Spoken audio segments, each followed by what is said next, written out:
आपण पाहत आहात लोकधारा मराठी न्यूज, आवाज जनतेच्या हक्कासाठी।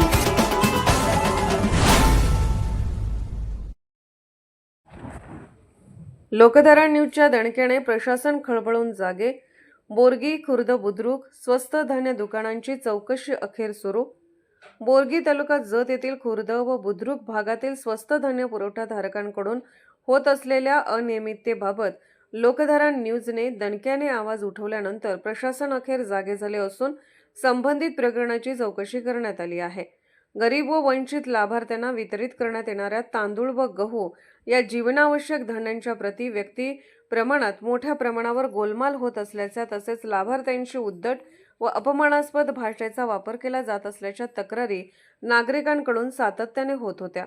या गंभीर तक्रारीची दखल घेत लोकधारा न्यूजने केलेल्या वृत्तांकनामुळे प्रशासनात खळबळ उडाली। त्यानंतर तालुका पुरवठा निरीक्षक श्रीकांत चौथे यांनी संबंधित स्वस्त धान्य दुकानांची प्रत्यक्ष दप्तर पाहणी करून चौकशी केली। या चौकशीचा सविस्तर अहवाल पुढील कार्यवाहीसाठी वरिष्ठांकडे सादर करण्यात आला आहे। दरम्यान ऑल इंडिया पॅथर सेना संघटनेचे जिल्हा अध्यक्ष गिरीश सरजे यांनी या अनियमिततेविरोधात तीव्र आंदोलनाचा इशारा दिला होता।